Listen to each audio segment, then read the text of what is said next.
గోవిందాయ నమః. హిందూ బంధువులందరికీ జయ శ్రీరామ్. అందరికీ ఏకాదశి శుభాకాంక్షలు తెలియజేసుకుంటున్నాడు పరమాత్ముడైన శ్రీమన్నారాయణుడు. అందరినీ చల్లగా చూడాలి, అనుగ్రహం వర్షించాలని కోరుకుంటున్నాను.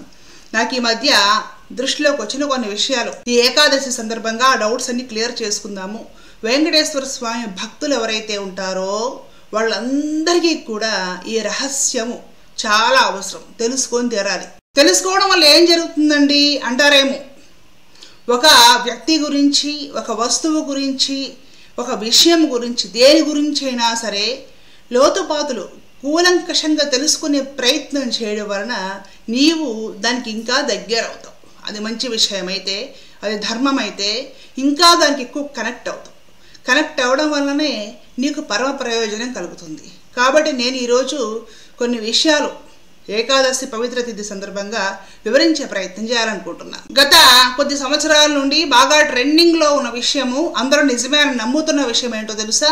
దీన్ని ఎవరు చెప్పి ఎవరు ప్రచారం చేశారో నాకు తెలియదు, కానీ శాస్త్రాలలో ఎక్కడా లేదు, నేను చదివిన గ్రంథాల్లో ఎక్కడా చూడలేదు. భగవంతుడిని నీవు నమ్ముకుంటే, భగవంతుడిని లేదా ఇతర ఏ దేవతలైనా సరే నీవు నమ్ముకుంటే ఏం జరుగుతుందంటే నీకేదో పెద్ద నష్టం జరగాల్సింది అది పోయి చిన్న నష్టం జరుగుతుంది. ఈ విధమైన విషయం బాగా ట్రెండింగ్లో ఉంది. ఎక్కువ మంది దీన్ని నిజమే అనుకొని నమ్ముతున్నారు. ఉదాహరణలు ఏం చెప్తారంటే, నీకు కంప్లీట్గా కాలు పోవాలి అని రాసి పెట్టుంది, కానీ భగవంతుడిని నువ్వు నమ్ముకున్నావు కాబట్టి కాలు పోకుండా కాలుకి ఏదో చిన్న దెబ్బ తగిలి ఊరుకుంది. అసలు నువ్వు చచ్చిపోవాలని రాసి పెట్టుంది, కానీ భగవంతుడిని నువ్వు నమ్ముకున్నావు కాబట్టి చచ్చిపోకుండా ఏదో పెరాలసిస్ వచ్చి మనసాన పడి బతికే ఉన్నావు. కొన్ని కోట్ల రూపాయల నష్టం రావాలి, భగవంతుడిని నువ్వు నమ్ముకున్నావు కాబట్టి కాస్త తక్కువ నష్టం వచ్చింది. ఇదిగో ఈ విధంగానే ఉంటాయి. జనాలు కూడా దీన్ని బాగా నమ్ముతున్నారు. దీనికి లాజికల్గా ఏం చెప్తారంటే, అసలు భగవంతుడిని నమ్ముకోవడం వలన ఆయన మొత్తము మాఫీ చేయకుండా కొంత మాఫీ చేసి కొంత ఏదో నీకు అనుభవం కోసం ఉంచుతున్నాడు. అది కూడా ఉంచకపోతే నీకు పొగరు ఎక్కువయ్యి, గర్వం ఎక్కువయ్యి, దురహంకారం ఎక్కువై పాడైపోతావు. కాబట్టి నీవు పాడైపోకుండా ఉండటం కోసం రుణమాఫీ ఒక 80% రుణమాఫీ చేసి 20% ఉంచుతున్నాడు. ఇదే విషయం. ఈ లాజిక్ జనం అందరూ నచ్చేసి నిజమే కాబోలు అనుకుంటున్నారండి, కానీ ఇది శుద్ధ అబద్ధము, శుద్ధాది శుద్ధ అబద్ధము. గుర్తుపెట్టుకోవాలి. భగవంతుడికి ఈ విధమైన కక్కుర్తి భావన ఉండదు, ఉండదు, ఉండదు, ఉండనే ఉండదు. మీరు ఎన్నో పరిశీలనలు ఉదాహరణలుగా తీసుకొని గమనించే ప్రయత్నం చేయండి. కురుసభలో ద్రౌపది వస్త్రాపహరణం జరుగుతుంది. ద్రౌపది భగవంతుడికి సర్వస్వ శరణాగతి చేసింది. ఆయన గోప్యంగా సభలో ఆవిడికి ప్రకటమయ్యాడు. ప్రకటమయ్యి ఈవిడ భగవంతుడిని ప్రార్థించినందుకు సంపూర్ణంగా శరీరమంతా కూడా కనపడకుండా వస్త్రాలు ఇచ్చాడా, లేకపోతే ఏదో ఒక 80% ఇద్దాము, వీడన్నీ చూడాలనుకుంటున్నాడు, వదిలే నడువు వరకు చూపిద్దాము, ఇలా ఏమైనా పరమాత్ముడు అనుకున్నాడా? కంప్లీట్గా ప్రొటెక్షన్ చేసి కంప్లీట్గా రక్షణ చేస్తే దీనికి ఎక్కడ గర్వం తరకెక్కుతుందో అనుకున్నాడా పరమాత్మ? అక్షయంగా ఆవిడ అక్షయ వస్త్రాలు కోరుకోలేదు కూడా, ఏదో నన్ను ఈ పరిస్థితి నుండి కాపాడంది, కానీ ఆయన అద్భుతమే చేశాడు. అక్షయంగా బంగారపు వస్త్రాలతో ఆవిడ చుట్టేసి ఆ వస్త్రాలు ఈ ఎదవ దుశ్శాసనుడు లేక ఆ వస్త్రాలు కుప్ప మీదే పడి సొమ్మసిల్లిపోయాడు. భగవంతుడిని నమ్ముకుంటే ఆయన చేసే అద్భుతం అలాంటిది, అతడి ప్రొటెక్షన్ అలా ఉంటుంది, ఆ స్వామి రక్షణ, ఆ స్వామికి ఉండే అనుగ్రహము, దయ అలాంటిది. అలాంటి దయ లేదా అనుగ్రహాన్ని వర్షిస్తాడు ఆయన. 80% రుణమాఫీ చేసి ఓ 20% ఉంచాలనుకోడు ఆయన. చెయ్యదలిస్తే ఆ స్వామి, నీవు ఆ స్వామి శరణాగతి చేసావంటే కంప్లీట్గా రుణమాఫీ చేసేస్తాడు. సరే, మీదేముందిలేండి, మీరు ఎప్పుడు కృష్ణుడి విషయమే చెప్తారు, ఇంకేం మాట్లాడరు సత్యభామ గారు అంటారు కొందరు. సరే, ఇప్పుడు శివుడి విషయం చెప్పుకుందాం కాసేపు. శివుడి పట్ల కూడా నాకు విశేషమైన గౌరవము, అభిమానము ఉంటుంది, ప్రేమ ఉంటుంది. 2-3 ఏళ్ళ నుండి నిర్విరామంగా ప్రాచీన శివాలయం కోసం నేను కష్టపడుతున్నాను. అయినా సరే గిట్టని వాళ్ళు అనుకునే వాళ్ళు ఏవో అనుకుంటారనుకోండి, 50 రూపాయలు ఒక 100 రూపాయలు టికెట్ తీసుకొని ఒక అభిషేకం ఏదో చేపించి నాకు తెగ పుణ్యం వచ్చేసింది అని దానికోసం నేను శివుడిని ఎప్పుడు వాడుకోను. ఎంత చిన్న శివలింగం కనిపించినా, కాశీల విశ్వనాథుడి లింగం కనిపించినా నాకు అపరిమితమైన భక్తి ప్రపత్తులతో ఖచ్చితంగా సాగిలపడి నమస్కరించి ఊరుకుంటాను నేను. ఆ విషయం నాకు తెలుసు, శివుడికి తెలుసు, జనాలకి గందరగోళం అవసరం లేదు. సరే, ఇంతకు విషయానికి వస్తా. మార్కండేయ మహర్షి చరిత్ర మీ అందరికీ తెలుసు. అతడికి 16 సంవత్సరాల పాటు ఏమో ఆయుష్, అంతే, అది పూర్తయిపోతుంది. పూర్తవుతుంది అన్నప్పుడు యమధర్మరాజు వచ్చేస్తాడు పాశం విసిరి ఇతడి ప్రాణాలు లాక్కుపోవడానికి. ఈ మార్కండేయ మహర్షి తల్లిదండ్రులకు ఆ విషయం తెలుసు, ఇతడికి 16 ఏళ్ళ ఆయుష్, ఇతడు పోతాడు అని. చాలా బాధపడుతున్నారు. ఏంటని అడిగాడు. నీ ఆయువు కాసేపట్లో తీరబోతుంది ఆయన, ఒక్కగానొక్క బిడ్డమేం బాధపడుతున్నామని. ఇది తెలిసి మార్కండేయ మహర్షి వెళ్ళి శివలింగాన్ని గట్టిగా వాటేసుకుని కూర్చుంటాడు. యమధర్మరాజు వచ్చి పాశం విసిరిపోతాడు. పాశం పడుతుందా? ఇతడి ప్రేమకి, అమరిడమైన అతడి హృదయానికి, ఆ శరణాగతి భావానికి, అతడి భక్తికి పొంగిపోయిన పరమశివుడు ప్రకటమయ్యి, సర్లే నువ్వు 16 ఏళ్ళు అన్నావు కదా, పని చేస్తానులే, ఒక 80 ఏళ్ళు ఇచ్చేస్తానులే, బతుకు షుగర్ బీపీ లేకుండా, పర్లేదులే అని అనలేదండి. ఏం చేశాడు తెలుసా? చిరంజీవిని చేస్తాడు. ఏం చేశాడు? చిరంజీవిని చేసి పడేశాడు. అసలు నీకు చావే లేదు పో అని ఏం చేశాడండి శివుడు. కాబట్టి ఈ రుణమాఫీల గురించి మాట్లాడేటప్పుడు సరిగ్గా మాట్లాడండి. కక్కుర్తి బుద్ధితోటి మాట్లాడాల్సిన అవసరం లేదు.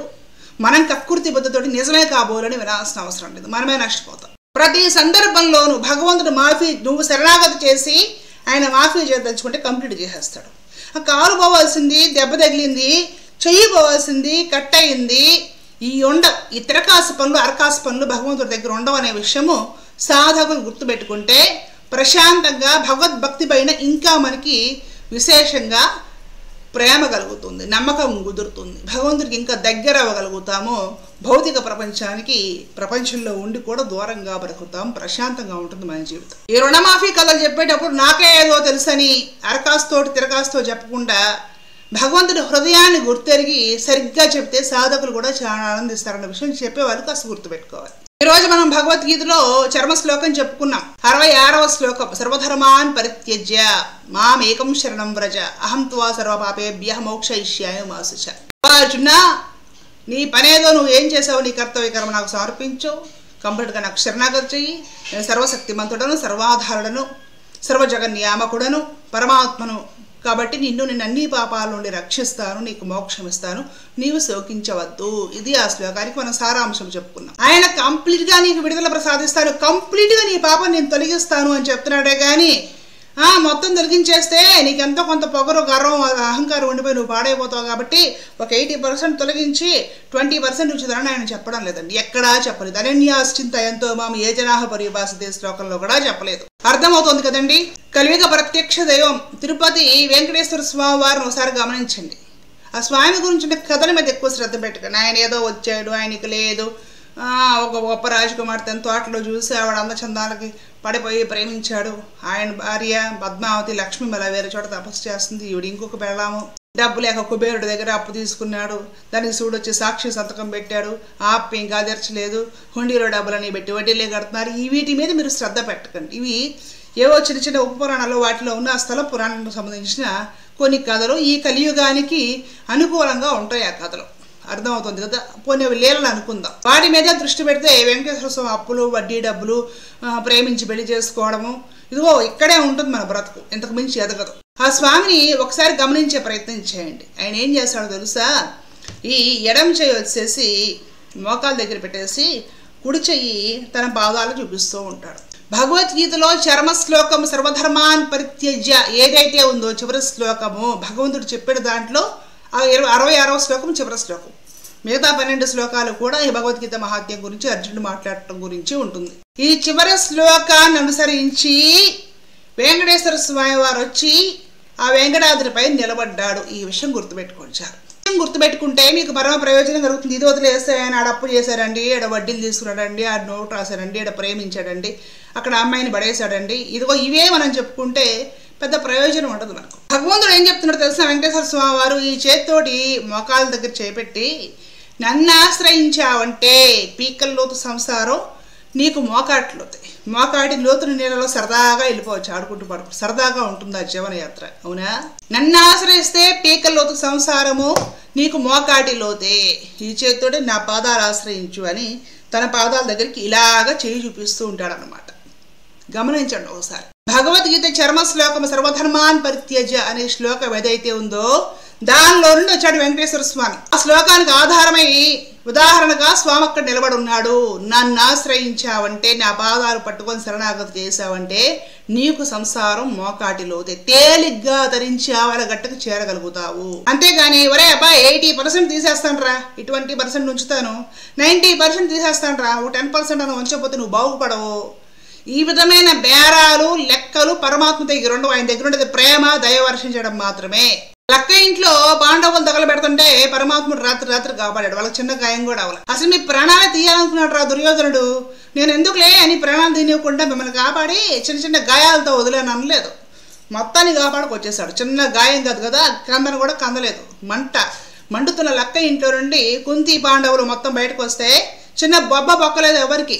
ప్రహ్లాదుడిని చంపాలని హిరణ్యకశిపుడు ఎన్నోసార్లు చూసేసాడు. మంటల్లో వేసాడు, పర్వతాల మీద తోయించాడు, సముద్రంలో విసిరేశాడు, గుహల్లో వేశాడు, సింహాల ముందేశాడు, ఎన్నో చేశాడు. నీకు చచ్చిపోవాలని తలరాత ఉంది కాబట్టి మీ నాన్న తెగ చంపేస్తున్నాడు, ఎన్నో ప్రమాదాలు జరుగుతున్నాయి, నీకు నా భక్తుడు కాబట్టి పెద్ద పెద్ద ప్రమాదాలు చిన్న చిన్న గాయాలతోటి నేను రక్షించానని చెప్పలేదు పరమాత్మ. అసలు ఎక్కడ కసు గందలేదు ప్రహ్లాదుడు. కాబట్టి పనికి మాలిన సోది విని భలే ఉందే అని అనుకోకండి. దానివల్ల మీ సాధన నష్టం, ఇంకేమి లేదు. పరమాత్మ పరమ దయాడు ఆశ్రయిస్తే సమూలంగా నీ పాపాలని నిర్మూలన చేసి తన హక్కును చేర్చుకుంటాడు అంతవరకే. దీంట్లో 100కి 100 రుణమాఫీ ఉందే కానీ 90% మాఫీ 80% మాఫీ అనేది లేనే లేదు. అసలు ఆ లెక్కలే లేవు. సాంగోపాంగంగా ఆచార్య పరంపరలో గురుముక్త ఆచార్యముక్త నేర్చుకొని తెలుసుకొని పరమభాగవతోత్తములతో సత్సంగం చేసి నన్ను ముక్కలు తెలుసుకుంటే మంచి విషయాలు అర్థమవుతాయి. కానీ దోష దృష్టితోటి భగవద్గీతను చదవద్దయ్యా అని పరమాత్ముడు చెప్పినా కూడా దోష దృష్టితోటే కొందరు చెప్తారు. కృష్ణుడు రాముడు గురించి చెప్పాల్సి వస్తే వీళ్ళకి దోష బుద్ధే ఉంటుంది. రాముడిని వక్రీకరించి కృష్ణుడిని వక్రీకరించి నీకు పెద్దదేదో అవ్వాల్సింది చిన్నదైంది అవి ఉండవు, అసలు లేకుండా చేస్తాడు ఆయన. ఇది మీకు అర్థమైతే వెంకటేశ్వర స్వామి మీకు దగ్గర అవుతాడు. వెంకటేశ్వర స్వామి మీకు చేరువగా ఉండి మీకు ప్రొటెక్షన్ కల్పించాలి అంటే ఈ భగవద్గీతలో చర్మశ్లోకం సర్వధర్మాన్ పరిత్యజ్య ఏదైతే ఉందో మీకు బాగా అర్థం అవ్వాలి, వంట పట్టించుకోవాలి. ఆ మహాత్ముడు ఆ స్వామి పరిపూర్ణంగా నిన్ను రక్షించేవాడి ఆశ్రితులని. అంతే తప్ప ఎంతో కొంత నీకు మేలు చేస్తాడు రాబాయ్, కొంత మాత్రం దెబ్బ కొడతా, లేకపోతే నువ్వు బాగుపడవు అని అండ ఆయన. ఆ స్వామికి ఉన్నదంతా ప్రేమే. ఆయన పాదాలు ప్రేమగా పట్టుకొని చూడండి. పట్టుకుంటే పుణ్యం వస్తుందా, ఎన్ని వారాలు పట్టుకోవాలి, ఈ లెక్కలు అడగకుండా నువ్వు లెక్కలు చూస్తే ఆయన లెక్కలు చూస్తాడు. ఆయన లెక్కలు చూస్తే మొదలు పెడితే మన బతుకు చండాలంగా ఉంటుంది. ఈ లెక్కలు మానేసి స్వామికి సర్వస్వ శరణాగతి చేసి నువ్వు కలియుగంలో నా కోసం వచ్చావు కాబట్టి నీ పాదాలు నేను విడవకుండా పట్టుకుంటున్నాను స్వామి, నువ్వు నా వాడివి, మేము నీ వాళ్ళము, ఈ భావనతోటి ఆయన పాదాలు పట్టుకుంటే మొత్తం రుణమాఫీ అయిపోతుంది, 100% అయిపోతుంది. ఇందులో ఏమాత్రము సంశయము లేదు లేదు లేదు. భగవద్గీత సాక్షిగా చెప్తున్నాను, భగవద్గీతలో ఉన్నదే చెప్తున్నాను నేను. కాబట్టి చెత్త నమ్మకుండా భగవంతుడి ప్రేమను సరిగ్గా సవ్యమైన తీసుకుని అర్థం చేసుకోవడం మొదలు పెడితే సాధకులు భక్తులు బాగుపడతారు, భగవంతుడికి ఇంకా చేరు అవుతారు. కాబట్టి మంచి విషయాన్ని దయచేసి తెలుసుకునే ప్రయత్నం చేయండి. ధర్మో రక్షత రక్షత. జయ శ్రీరామ్. కృష్ణార్పణం.